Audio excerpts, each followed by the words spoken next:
నమస్కారం ETV news కి స్వాగతం. ముందుగా ముఖ్యాంశాలు. న్యాయ పోరాటం దిశగా విజయ్ అడుగులు.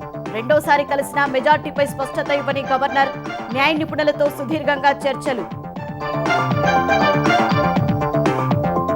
పశ్చిమ బెంగాల్ అసెంబ్లీని రద్దు చేసిన గవర్నర్. కొత్త ప్రభుత్వం ఏర్పాటుకు మార్గం సుగమం. నేడు బీజేపీ శాసనసభాపక్షం భేటీ. ఈ నెలలోనే కడప స్టీల్ ప్లాంట్కు శ్రీకారం. కలెక్టర్ల సదస్సులో చంద్రబాబు వెల్లడి. భారీ పరిశ్రమలకు అనుబంధంగా ఎంఎస్ఎంఈలు.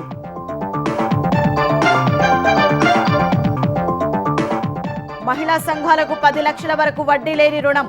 పరిమితి పెంచిన తెలంగాణ సర్కార్. 26,261 కోట్లతో రుణ ప్రణాళిక. తుమ్మిడిహట్టి వద్ద బ్యారేజీల నిర్మాణంపై ప్రభుత్వం దృష్టి. వార్దా వైన్ గంగాపై ఆనకట్టలు కట్టే యోచన. నేడు మంత్రుల క్షేత్రస్థాయి పరిశీలన. విదేశీ విద్యార్థులకు కాలపరిమితి విధించనున్న అమెరికా. F1, J1 వీసా నిబంధనలను సవరించే ఆలోచన. గడువు పెంపుపై విద్యాసంస్థల అధికారాల కోత. ఇరాన్ దాడులతో అమెరికాకు భారీ నష్టం. గల్ఫ్ దేశాల్లో 228 ఆస్తుల ధ్వంసం. ఉపగ్రహ చిత్రాలు టెహ్రాన్ వెల్లడి.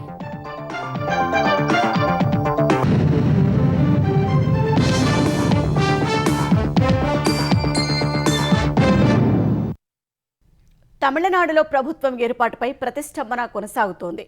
టీవీకే అధినేత విజయ్ ప్రభుత్వం ఏర్పాటు అంశంపై గవర్నర్ రాజేంద్ర అర్లేకర్ను మరోసారి కలిసినా నిరాశ ఎదురైంది.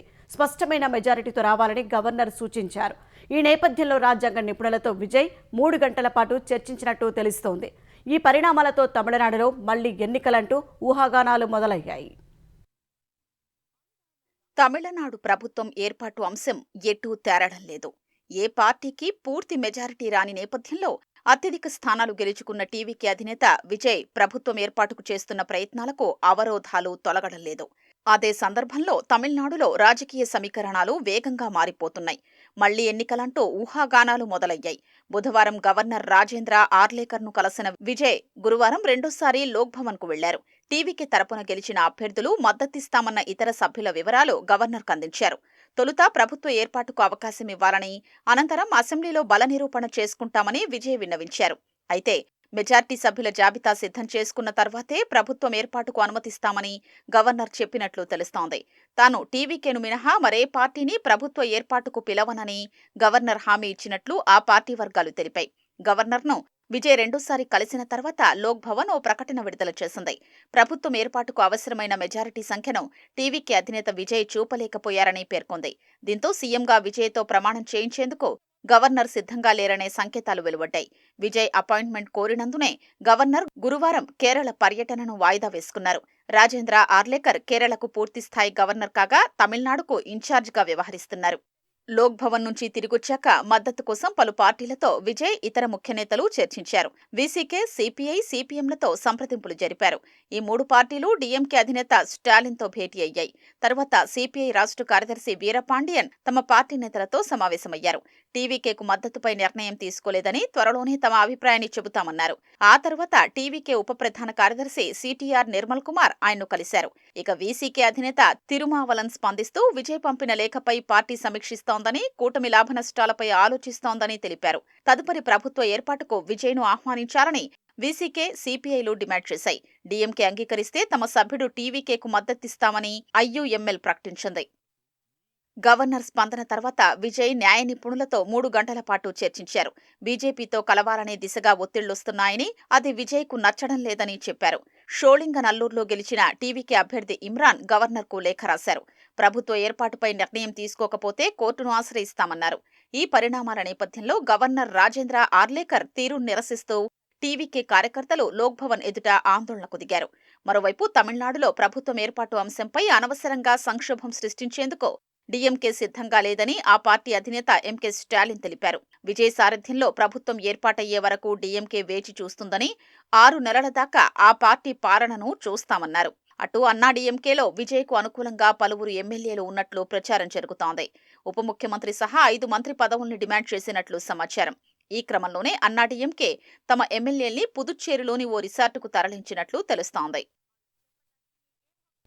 తమిళ రాజకీయాలు మునుపెన్నడూ లేని విధంగా రసవత్తరంగా మారుతున్నాయి. డీఎంకే, అన్నా డీఎంకేల ఆధ్వర్యంలో సంకీర్ణ ప్రభుత్వం ఏర్పాటైతే టీవీకేకు చెందిన 107 మంది ఎమ్మెల్యేలు రాజీనామా చేస్తారని ఆ పార్టీ ప్రకటించింది.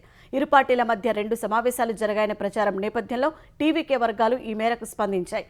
అతిపెద్ద పార్టీగా అవతరించిన టీవీకేను అధికారం చేపట్టకుండా అడ్డుకునేందుకు ఆ 2 పార్టీలు కుమ్మక్కైనట్లు పేర్కొన్నాయి.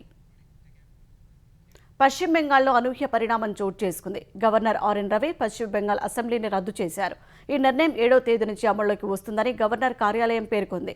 ఈ మేరకు పార్లమెంటరీ వ్యవహారాల శాఖ నోటిఫికేషన్ జారీ చేసింది. మమతా బెనర్జీ నాయకత్వంలోని టీఎంసీ వరుసగా 3వసారి అధికారంలోకి వచ్చిన తర్వాత గత అసెంబ్లీ మే 2021లో ఏర్పాటైంది. పశ్చిమ బెంగాల్లో 2 దశల్లో జరిగిన ఎన్నికల ప్రక్రియ పూర్తి కావడంతో గత అసెంబ్లీ పదవీకాలం అధికారికంగా ముగిసింది. అసెంబ్లీ రద్దుతో పశ్చిమ బెంగాల్ మంత్రివర్గం రద్దు కావడంతో పాటు ముఖ్యమంత్రిగా మమతా బెనర్జీ పదవీకాలం కూడా ముగిసింది. ఆనవాయితీకి భిన్నంగా ముఖ్యమంత్రి పదవికి రాజీనామా చేసేందుకు మమతా బెనర్జీ నిరాకరించారు. ఫలితాలను తారుమారు చేయటం వల్లనే తాను తన పార్టీ ఓడిపోయినట్లు ఆరోపించారు. ఈ నేపథ్యంలోనే గవర్నర్ ఆర్ఎన్ రవి పశ్చిమ బెంగాల్ అసెంబ్లీని రద్దు చేసినట్లు తెలుస్తోంది. రాజ్యాంగంలోని ఆర్టికల్ 174 నిబంధన ప్రకారం అసెంబ్లీని సమావేశపరచడం, వాయిదా వేయటం, రద్దు చేయటం వంటి అధికారాలు గవర్నర్కు ఉంటాయి. పశ్చిమ బెంగాల్లోని 294 అసెంబ్లీ స్థానాలకు ఇటీవల జరిగిన ఎన్నికల్లో బీజేపీ 207 సీట్లతో 3/2 కంటే ఎక్కువ మెజార్టీ సాధించడం ద్వారా 15 ఏళ్ల టీఎంసీ పాలన ముగిసింది. పశ్చిమ బెంగాల్ అసెంబ్లీ ఎన్నికల్లో ఘన విజయం సాధించిన బీజేపీ ప్రభుత్వం ఏర్పాటు ప్రయత్నాలు ముమ్మరం చేసింది. కేంద్ర హోంమంత్రి అమిత్ షా నేడు కోల్కతా వెళ్లనున్నారు. కొత్తగా ఎన్నికైన ఎమ్మెల్యేలతో సమావేశమై శాసనసభాపక్ష నేతను ఎంపిక చేయనున్నారు. సీఎం రేసులో సువేందు అధికారి, దిలీప్ ఘోష్, సుకాంత మజుందార్, సమీక్ భట్టాచార్య, అగ్నిమిత్ర పాల్ పేర్లు ప్రముఖంగా వినిపిస్తున్నాయి. వారిలో బీజేపీ అధినాయకత్వం ఎవరికి పట్టం కడుతుందనే అంశంపై ఉత్కంఠ నెలకొంది. రవీంద్రనాథ్ ఠాగూర్ జయంతిని పురస్కరించుకుని రేపు కోల్కతాలోని బ్రిగేడ్ పరేడ్ గ్రౌండ్లో ముఖ్యమంత్రి ప్రమాణ స్వీకారోత్సవం జరగనుంది. ఈ కార్యక్రమానికి ప్రధాని మోదీ, అమిత్ షాతో పాటు కేంద్ర మంత్రులు, ఎన్డీఏ పాలిత రాష్ట్రాల సీఎంలు, ఇతర ముఖ్య నేతలు హాజరు కానున్నారు. కడప స్టీల్ ప్లాంట్ పనులు ఈ నెలలోనే ప్రారంభించబోతున్నట్లు ముఖ్యమంత్రి చంద్రబాబు ప్రకటించారు. ఏపీకి మరో 6 డజన్ స్టీల్ ఫ్యాక్టరీలు వస్తాయన్నారు. ఇనుప ఖనిజం నిల్వలు పుష్కలంగా ఉన్నాయని చెప్పారు. భారీ పరిశ్రమలకు అనుబంధంగా ఎంఎస్ఎంఈల ఎకోసిస్టమ్ అభివృద్ధి చేయాలన్నారు. అభివృద్ధి పనుల విషయంలో అధికారుల అలసత్వాన్ని ఏమాత్రం సహించబోనన్న చంద్రబాబు ఏపీని గ్లోబల్ బ్రాండ్గా మార్చడమే తన లక్ష్యమని స్పష్టం చేశారు. ముఖ్యమంత్రి చంద్రబాబు అధ్యక్షతన సచివాలయంలో దాదాపు 11 గంటల పాటు సాగిన కలెక్టర్ల సదస్సులో మొదటి రోజు పలు కీలకాంశాలు చర్చించారు. రాష్ట్రానికి పెట్టుబడులు విరివిగా వస్తున్నాయని, ఒప్పందాల్ని గ్రౌండింగ్ చేయడంలో కలెక్టర్లు క్రియాశీలకంగా పనిచేయాలన్నారు. గూగుల్ డేటా సెంటర్తో విశాఖ, ఆర్సెలార్ మిత్తల్ స్టీల్ ప్లాంట్తో అనకాపల్లి జిల్లాల రూపురేఖలు మారతాయన్నారు. రాష్ట్రంలో ఉన్న ఖనిజ సంపదే రాష్ట్రానికి ఆదాయ వనరని చెప్పారు. రాష్ట్రానికొచ్చే భారీ ప్రాజెక్టులకు అనుబంధంగా అవసరమైన ఉత్పత్తులు తయారు చేసేలా ఎంఎస్ఎంఈల ఎకోసిస్టమ్ అభివృద్ధి చేయాలని సూచించారు. కొన్ని జిల్లాల్లో ఐరన్ ఓర్ ఉంది. That is a game changer for steel. Rare earth minerals ఉన్నాయి, లేకుంటే బాక్సైట్ ఉంది. How to make use of all these things for value addition. మన దగ్గర ఎప్పుడూ విశాఖపట్నం ఒక స్టీల్ ప్లాంట్ ఉంది. నవ్ ఆంధ్రప్రదేశ్ మొత్తం స్టీల్ హబ్ గా చేసే అవకాశం ఉంది. కడప స్టీల్ ప్లాంట్ ఈ నెలలోనే విజిట్ చేస్తాం, వర్క్ ప్రారంభిస్తాం. మీరు దాన్ని 2028కి పూర్తి చేయాలి. ఆ ఒక్క ఇండస్ట్రీ కాదు, ఇలాంటి ఇండస్ట్రీస్ ఇంకొక 6 డజన్ వస్తాయి. మీరు ఈ విషయం గుర్తుపెట్టుకోవాల్సిన అవసరం ఉంది. వీళ్ళు కిందటి ఆమ్కా ఫైటర్ జెట్స్ పుట్టపర్తి ఒక హెడ్ క్వార్టర్గా పెట్టుకొని 15,000 కోట్లతో ముందుకు వస్తున్నారు. ఇది 1 lakh crores కంటే ఎక్కువ ఇన్వెస్ట్మెంట్ పెట్టే పరిస్థితి వస్తుంది. ఇది సక్సెస్ అయితే ఏరోస్పేస్ హబ్గా తయారవుతుంది. ఆ ఎకో సిస్టంలో స్పేర్ పార్ట్స్ కానీ, డౌన్ స్ట్రీమ్ ఇండస్ట్రీస్ కానీ ఎవ్రీథింగ్ అక్కడ వచ్చే పరిస్థితి వస్తుంది. డిఫెన్స్ కూడా చాలా ఎస్టాబ్లిష్మెంట్లు వస్తున్నాయి. డ్రోన్ సిటీ కూడా 10వ తారీఖు ఇనాగ్రేట్ చేస్తున్నాం. రాష్ట్రంలో తయారయ్యే ఉత్పత్తులకు బ్రాండింగ్, నాణ్యత తీసుకురావడంపై దృష్టి సారించాలని కలెక్టర్లకు సీఎం నిర్దేశించారు. మురుగునీటి శుద్ధి ప్లాంట్ల నిర్మాణానికి భూసేకరణలో జాప్యంపై సీఎం అసంతృప్తి వ్యక్తం చేశారు. ప్రభుత్వ ఐటీఐల నిర్వహణను ప్రముఖ పారిశ్రామిక సంస్థలకు అప్పగించడం ద్వారా విద్యార్థులకు ఉపాధి అవకాశాలు పెంచాలన్నారు. పారిశుద్ధ్యం, ఆరోగ్యం, మౌలిక సదుపాయాల కల్పనలో చిత్తశుద్ధితో పనిచేసి ఫలితాలు సాధించాలన్నారు. Average tourism in Andhra Pradesh per day spend చేసి 2,500, వేరే యూపీ 5,300. కలెక్టర్స్ మేము ఎట్లయితే మీకు పోటీ పెడుతున్నాం, మీరు మండలాలు పెట్టండి. Field officer they are having abundant knowledge. Gold mine పైన కూర్చొని మీరు దాన్ని ఇది చేస్తున్నారు తప్ప ఏమీ యాక్టివిటీ లేదు. అది ప్రాజెక్ట్ కాలేదు సార్. ఎంత ల్యాండ్ అండి, ఆ ల్యాండ్ కానీ కరెక్ట్ గా ఉపయోగించుకుంటే ఎంత వాల్యూ వస్తుంది. You are unable to do that. So many times I told you call private sector, వాళ్ళకి సిఎస్ఆర్ ఉంది, సో మెనీ ఇన్నోవేటివ్ వేస్. మీరంతా ట్రెడిషనల్ అయిపోయారు. మాకు అన్నీ తెలుసు కాబట్టి మేము అడ్డం పెట్టాలి. డెవలప్మెంట్ అడ్డుకోవడానికి ప్రయత్నం చేస్తున్నారు తప్ప ప్రమోట్ చేయడానికి ప్రయత్నం చేయడం. ఇప్పుడు మీ కాఫీ అంతా ఎక్కడి నుంచి వస్తుంది? మీ దగ్గర నుంచే కదా. పోడో కల్టివేషనే కదా. అవును సార్. ఆ పోడో కల్టివేషన్ మీరు అడ్డం పడితే ఏమయ్యేది? అసలు కాఫీ వచ్చేది కాదు. ట్రైబల్స్ ఎక్కడికి పోవాలి? కో ఎగ్జిస్టెన్స్ అండ్ ఆల్సో ఇద్దరు విన్ విన్ సిచ్యువేషన్ వర్క్ చేయాలి కలిసి. క్షేత్రస్థాయిలో పెండింగ్ పనులు పూర్తి చేసిన తర్వాతే స్థానిక సంస్థల ఎన్నికలపై నిర్ణయం తీసుకుంటామని అధికారులతో సీఎం అన్నారు. మహానాడు నిర్వహణ కోసం తెలుగుదేశం పార్టీ 19 కమిటీలను ఏర్పాటు చేసింది. సమన్వయ కమిటీ కన్వీనర్గా పార్టీ కార్యనిర్వాహక అధ్యక్షుడు నారా లోకేష్, కో కన్వీనర్గా పార్టీ రాష్ట్ర శాఖ అధ్యక్షుడు పళ్ళా శ్రీనివాసరావును నియమించింది. పొలిట్ బ్యూరో సభ్యుడు యనమల రామకృష్ణుడు నేతృత్వంలో తీర్మానాల కమిటీని, మంత్రి గొట్టిపాటి రవికుమార్ నేతృత్వంలో జన సమీకరణ కమిటీ ఏర్పాటు చేశారు. ఆహ్వాన కమిటీ కన్వీనర్లుగా పళ్ళా శ్రీనివాసరావు, పొలిట్ బ్యూరో సభ్యుడు బక్కని నరసింహులు, అండమాన్ నికోబార్ అధ్యక్షుడు మాణిక్యం యాదవ్లు నియమితులయ్యారు. పయ్యావుల కేశవ్ కన్వీనర్గా సభ నిర్వహణ కమిటీ ఏర్పాటు చేశారు. ఇంకా ఫోటో ప్రదర్శన, ప్రతినిధుల నమోదు, అలంకరణ, రవాణా, వాహనాల పార్కింగ్, రక్తదానం, వైద్య శిబిరం, వాలంటీర్ల నిర్వహణ, జన సమీకరణ, పరిశుభ్రత, సుందరీకరణకు వేర్వేరు కమిటీలను ఏర్పాటు చేశారు. ఈ కమిటీలో 2 రాష్ట్రాల నేతలకు చోటు దక్కింది. మహిళా స్వయం సహాయక బృందాలకు వడ్డీ లేని రుణాలను 10 లక్షలకు పెంచుతున్నట్లు తెలంగాణ మహిళా శిశు సంక్షేమ శాఖ మంత్రి సీతక్క ప్రకటించారు. మహిళా సంఘాలు తీసుకునే రుణాలకు ప్రభుత్వమే వడ్డీ చెల్లిస్తుందన్నారు. ఈ మేరకు వార్షిక రుణ ప్రణాళికను ఆవిష్కరించారు. ఈ ఏడాది మహిళా సంఘాల రుణాల వడ్డీ కోసం 2,500 కోట్లు కేటాయించినట్లు మంత్రి సీతక్క వెల్లడించారు. 1 కోటి మంది మహిళలను కోటీశ్వరులను చేయాలనే సంకల్పంతో పనిచేస్తున్న తమ ప్రభుత్వం ఈ ఆర్థిక సంవత్సరంలో 26,621 కోట్ల రుణాలు ఇవ్వాలని లక్ష్యంగా పెట్టుకున్నట్లు తెలిపారు. పంట కొనుగోలు కేంద్రాల్లో 40% మహిళా సంఘాలకు అప్పగించినట్లు మంత్రి సీతక్క చెప్పారు. తాగునీటి కోసం 2 రాష్ట్రాల విజ్ఞప్తుల మేరకు త్రిసభ్య కమిటీ సమావేశం నిర్వహణకు కృష్ణానది యాజమాన్య బోర్డు సిద్ధమవుతోంది. ఈ మేరకు తెలంగాణ, ఆంధ్రప్రదేశ్ రాష్ట్రాల ఈఎన్సీలకు లేఖ రాసింది. సమావేశానికి అనువైన తేదీ సూచించాలని 2 రాష్ట్రాలను కోరింది. మే నెలాఖరు వరకు తాగునీటి అవసరాల కోసం సాగర్ కుడి కాలువ ద్వారా 10 టీఎంసీల నీరు ఇవ్వాలని ఏపీ కోరింది. జులై వరకు తాగునీటి అవసరాల కోసం శ్రీశైలం నుంచి 5, సాగర్ నుంచి 13 టీఎంసీల నీరు ఇవ్వాలని తెలంగాణ కోరింది. ఈ ఏడాది ఆంధ్రప్రదేశ్ ఇప్పటికే తన కోటాకు మించి నీటిని వాడుకుందని, ఇంకా ఇస్తే తమకు నీటి సంక్షోభం, కరువు వస్తుందని తెలంగాణ పేర్కొంది. ఏపీ తన కోటాల భాగంగా 66% నీళ్లను వాడుకోవాల్సి ఉన్నా ఇప్పటికే 74.27% తీసుకుందని, తాము మాత్రం 25.77% వాడుకున్నట్లు తెలిపింది. సాగర్, శ్రీశైలంలో తమకు ఇంకా 105.221 టీఎంసీల నీరు రావాల్సి ఉందని తెలంగాణ ఈఎన్సీ పేర్కొన్నారు. ఏపీ ఇప్పటికే తన కోటా కంటే 38 టీఎంసీలు ఎక్కువ నీటిని వాడుకున్నందున ఇకపై ఉమ్మడి జలాశయాల నుంచి నీటిని తీసుకెళ్లకుండా అడ్డుకోవాలని లేఖలో కోరారు. 2 రాష్ట్రాల విజ్ఞప్తుల నేపథ్యంలో త్రిసభ్య కమిటీ సమావేశాన్ని నిర్వహించేందుకు కృష్ణా బోర్డు సిద్ధమైంది. ప్రాణహిత చేవెళ్ల ప్రాజెక్టులో భాగంగా తుమ్మిడిహట్టి సమీపంలో 2 ఆనకట్టలు నిర్మించి వాటిని అనుసంధానం చేయాలని తెలంగాణ ప్రభుత్వం భావిస్తోంది. ఈ ప్రాజెక్టు కోసం అనేక అలైన్మెంట్లను కసరత్తు చేస్తున్నారు.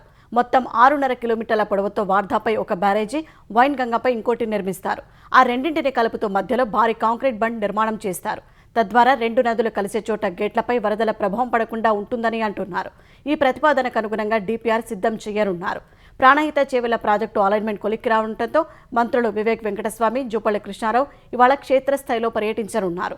ఆనకట్ట నిర్మించాలని భావిస్తున్న ప్రాంతంతో పాటు కాల్వల నెట్వర్క్ను మంత్రులు పరిశీలించనున్నారు.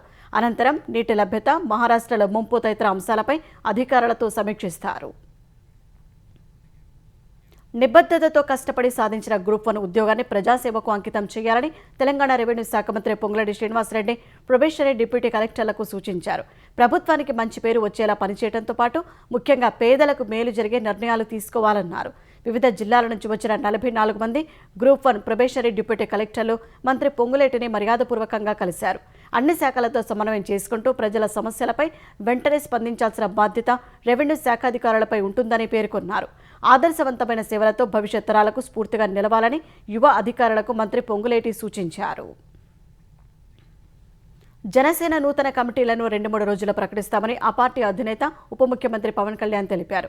కొన్ని రోజులుగా పార్టీ సంస్థాగత నిర్మాణంపై దృష్టి సారించారు.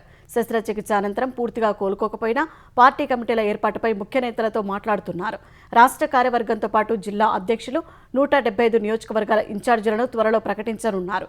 ఇప్పటి వరకు బాధ్యతలు నిర్వహించిన తీరు, పార్టీ సభ్యత్వ నమోదులో చూపిన చొరవ ఆధారంగా పార్టీ పదవులు దక్కనున్నట్లు పవన్ కళ్యాణ్ రాజకీయ కార్యదర్శి హరిప్రసాద్ తెలిపారు. వైసీపీ హయాంలో మద్యం కుంభకోణం, రవాణాల దోపిడీకి పాల్పడిన కేసులో నిందితుడు ఈశ్వర్ కుమార్ రెడ్డికి హైకోర్టులో ఎదురుదెబ్బ తగిలింది. అరెస్టు నుంచి రక్షణ కల్పించాలన్న ఆయన పిటిషన్ను హైకోర్టు న్యాయమూర్తి జస్టిస్ వెంకట జ్యోతిర్మయ్తో కూడిన ధర్మాసనం తోసిపుచ్చింది. దిగువ కోర్టులో సిఐడి దాఖలు చేసిన పిటిషన్లోని విషయాలన్నీ తెలిసినా దర్యాప్తునకు సహకరించకుండా విదేశాలకు పారిపోయిన కిరణ్ కుమార్ రెడ్డిపై దయ చూపాల్సిన అవసరం లేదన్నారు. మద్యం రవాణాల దోపిడీకి పాల్పడిన కేసులో విదేశం నుంచి వచ్చి దర్యాప్తు అధికారి ముందు హాజరు కావాలని ఈశ్వర్ కిరణ్ కుమార్ రెడ్డిని న్యాయమూర్తి ఆదేశించారు. పార్టీలతో ప్రమేయం లేకుండా భూ కబ్జాలపై ఉక్కుపాదం మోపుతున్నట్లు హైడ్రా కమిషనర్ రంగనాథ్ తెలిపారు. హైడ్రా సేవలను రాష్ట్ర వ్యాప్తంగా విస్తరించాలనేది ప్రభుత్వ నిర్ణయమని, అయితే ప్రజల నుంచి పెద్ద ఎత్తున వినతులు వెల్లువెత్తుతున్నాయని చెప్పారు. వచ్చే ఏడాది 1,00,000 కోట్ల విలువైన భూములను కాపాడటమే లక్ష్యంగా పెట్టుకున్నట్లు తెలిపారు. కొందరు కోర్టులను ఆశ్రయిస్తున్నారని, వారిని చట్టపరంగానే ఎదుర్కొంటామని హైడ్రా కమిషనర్ చెప్పారు. బట్ డిమాలిషన్ కాకుండా కన్స్ట్రక్టివ్ సైడ్ కూడా మేము వెళ్తున్నాం. అంటే ఇప్పుడు చెరువులు చాలా జరుగుతున్నాయి. హైడ్రా డెవలప్ 25 చెరువులు, పెద్ద చెరువులు చేస్తున్నారు. నెక్స్ట్ హైదరాబాద్ని 100-200 ఏళ్ళు ముందు చూడాలంటే కనుక, రేపు పిల్లల భవిష్యత్తును ఆలోచన చేయాలంటే కనుక కొన్ని కఠినమైన నిర్ణయాలు కొంతమందికి ఎఫెక్ట్ అవ్వాల్సిన అవసరం ఉంటుంది. దాంట్లో కూడా పేదవాళ్ళకి ఎఫెక్ట్ కాకుండా ఉండడానికి ఇప్పుడు డబుల్ బెడ్రూమ్ హౌసెస్ కూడా ప్రభుత్వం నుంచి మంజూరు చేస్తానికి సీఎం గారు కూడా మాకు ఆదేశాలు ఇచ్చారు. యువతను డ్రగ్స్ రక్కసి నుంచి కాపాడేందుకు పోలీసు యంత్రాంగం పకడ్బందీ చర్యలు తీసుకుంటున్నట్లు మల్కాజ్గిరి సిపి సుమతి తెలిపారు. ఇందులో భాగంగా సరూర్ నగర్ పరిధిలోని హాస్టళ్లలో సెక్యూరిటీ ఆడిట్ నిర్వహించినట్లు చెప్పారు. దిల్సుఖ్ నగర్లోని హాస్టళ్ల నిర్వాహకులతో సమావేశమైన సిపి తప్పనిసరిగా హై రెజల్యూషన్ సీసీ కెమెరాలను ఏర్పాటు చేసుకోవాలని ఆదేశించారు. అసాంఘిక కార్యకలాపాలకు అడ్డాగా మారే హాస్టళ్లను సీజ్ చేయడానికి వెనకాడబోమన్నారు. విద్యార్థుల కదలికలపై నిరంతర నిఘా ఉంటుందని, నిబంధనలు అతిక్రమిస్తే ఎంతటి వారైనా ఉపేక్షించేది లేదని సిపి స్పష్టం చేశారు. ఈ ప్రాంతంలోని 3,200 కెమెరాల్లో 70% పైగా క్రియాశీలంగా ఉన్నాయని, వాటిని కమాండ్ కంట్రోల్ రూమ్కు అనుసంధానించామని సిపి సుమతి తెలిపారు. అమెరికా వీసా నిబంధనలను నానాటికి కఠినతరం చేస్తున్న ట్రంప్ సర్కార్ అదే బాటలో మరో కీలక నిర్ణయం తీసుకునే అవకాశాలు కనిపిస్తున్నాయి. అంతర్జాతీయ విద్యార్థులు F1, J1 వీసాలపై తమ దేశంలో ఉండే గడువు విషయంలో పరిమితులు విధించే దిశగా అడుగులు వేస్తోంది. తాజాగా ప్రతిపాదించిన నిబంధనలు అమల్లోకి వస్తే విద్యార్థి వీసాలపై గడువు పొడిగించే విషయంలో విద్యాసంస్థల ప్రమేయం ఎంతమాత్రమూ ఉండదు. ఇమ్మిగ్రేషన్ అధికారులదే తుది నిర్ణయం కానుంది. ఈ మేరకు డ్యూరేషన్ ఆఫ్ స్టేటస్ వ్యవస్థను తొలగించే ప్రతిపాదనను సమీక్ష కోసం శ్వేతసౌధానికి చెందిన OMBకు DHS ఈ నెల 5న సమర్పించింది. సెప్టెంబర్ నుంచి నిబంధన అమలయ్యే అవకాశాలు ఉన్నాయి. పశ్చిమాసియాలో ఉద్రిక్తతల సమయంలో గల్ఫ్ దేశాల్లోని అమెరికా స్థావరాలపై ఇరాన్ జరిపిన దాడుల్లో భారీ నష్టం వాటిల్లినట్టు తెలుస్తోంది. డ్రోన్లు, క్షిపణులతో 15 అమెరికా బేస్లపై ఇరాన్ జరిపిన దాడుల్లో 228 నిర్మాణాలు ధ్వంసమయ్యాయి. అందులోని కీలక పరికరాలు దెబ్బతిన్నాయి. ఇరాన్ ప్రభుత్వ మీడియా విడుదల చేసిన ఉపగ్రహ చిత్రాలు అమెరికాకు జరిగిన నష్టాన్ని వెల్లడించాయి. అమెరికాకు చెందిన వాషింగ్టన్ పోస్ట్ పరిశోధనలు నిజమని తేలింది. ఖతాలోని అల్ ఉదీద్ ఎయిర్ బేస్లోని శాటిలైట్ కమ్యూనికేషన్ కేంద్రం, బహ్రెయిన్, కువైట్లోని పేట్రియాట్ క్షిపణి రక్షణ వ్యవస్థలు ఇరాన్ దాడుల్లో ధ్వంసమయ్యాయి. వాటితో పాటు హ్యాంగర్లు, బ్యారెక్లు, ఇంధన డిపోలు, రాడార్ వ్యవస్థలు దెబ్బతిన్నాయి. ఇరాన్ దాడిలో 7 అమెరికా సైనికులు మరణించగా 400 మందికి పైగా గాయపడ్డారు. అయితే ఇరాన్ దాడిలో జరిగిన నష్టాన్ని అమెరికా తక్కువ చేసి చూపే ప్రయత్నం చేస్తోందని ఆరోపణలు ఉన్నాయి. ప్రధాన శాటిలైట్ కంపెనీలపై ఒత్తిడి తెచ్చి ఉపగ్రహ చిత్రాలు బయటకు రాకుండా అగ్రరాజ్యం అడ్డుకున్నప్పటికీ ఇరాన్ విడుదల చేసిన హై రిజల్యూషన్ ఫోటోలు వాస్తవాలను బయటపెట్టాయి. ఇరాన్ దాడులు అత్యంత ఖచ్చితత్వంతో ఉన్నాయని, అమెరికా తన రక్షణ వ్యవస్థలను ఆధునిక డ్రోన్ యుద్ధ తంత్రానికి అనుగుణంగా మార్చుకోవడంలో విఫలమైందని నిపుణులు విశ్లేషిస్తున్నారు. పహల్గామ్ ఉగ్రదాడికి ప్రతీకారంగా భారత్ చేపట్టిన ఆపరేషన్ సింధూర్ మొదటి వార్షికోత్సవాన్ని పురస్కరించుకొని రక్షణ మంత్రి రాజ్నాథ్ సింగ్ ఓ డాక్యుమెంటరీని విడుదల చేశారు.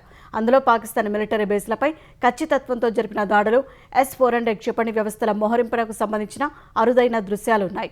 ఈ వీడియోలో పాకిస్తాన్లోని కీలక మిలిటరీ బేస్లలో ధ్వంసమైన రాడార్ వ్యవస్థలు, భారత యుద్ధ విమానాల గర్జనలు స్పష్టంగా కనిపిస్తున్నాయి. ముఖ్యంగా దేశ గగనతలాన్ని శత్రువుల నుంచి రక్షించడంలో కీలక పాత్ర పోషించిన S-400 missile system, Akash, BrahMos క్షిపణుల వినియోగాన్ని తొలిసారి ప్రజల ముందుకు తెచ్చారు. శత్రువుల కదలికలను కనిపెట్టడంలో ఇస్రో అందించిన సహకారాన్ని కొనియాడారు. సుమారు 88 గంటల పాటు సాగిన ఈ ఆపరేషన్ గతేడాది మే 10న ముగిసింది. ఈ డాక్యుమెంటరీ విడుదల ద్వారా భారత్ తన న్యూ నార్మల్ విధానాన్ని మరోసారి స్పష్టం చేసింది. సరిహద్దు ఆవల నుంచి ఉగ్రవాదాన్ని ప్రోత్సహిస్తే భారత్ గట్టిగా బుద్ధి చెబుతోందనే సందేశాన్ని ఈ వార్షికోత్సవం సందర్భంగా ప్రపంచానికి చాటి చెప్పింది. ఐటీ రంగంలో ప్రకంపనలు సృష్టించిన నాసిక్ టీసీఎస్ మత మార్పిడి కేసులో కీలక పరిణామం చోటు చేసుకుంది. 25 రోజులుగా పోలీసుల కళ్లుగప్పి తిరుగుతున్న ప్రధాన నిందితురాలు నిదా ఖాన్ను నాసిక్ పోలీసులు ఎట్టకేలకు అరెస్ట్ చేశారు. ఛత్రపతి సంభాజీనగర్లో ఆమె ఉన్నట్లు పక్కా సమాచారం అందుకున్న నాసిక్ క్రైమ్ బ్రాంచ్ స్థానిక పోలీసులు మెరుపుదాడి చేసి అదుపులోకి తీసుకున్నారు. నాసిక్ యూనిట్లోని టీసీఎస్ కార్యాలయంలో నిదా ఖాన్ ఒక రాక్షసిలా ప్రవర్తించినట్లు తోటి మహిళా ఉద్యోగులు ఆరోపించారు. ఒక వాట్సాప్ గ్రూప్ ద్వారా ఉద్యోగులను లక్ష్యంగా చేసుకుని ఇస్లామిక్ పద్ధతుల ప్రకారం నడుచుకోవాలని, ప్రార్థనలు చేయాలని, మాంసాహారం తినాలని ఒత్తిడి చేసినట్లు ఆరోపణలున్నాయి. హిందూ మహిళా ఉద్యోగుల మతపరమైన మనోభావాలను దెబ్బతీయటమే కాకుండా మానసికంగా వేధింపులకు గురి చేసినట్లు బాధితులు ఫిర్యాదు చేశారు.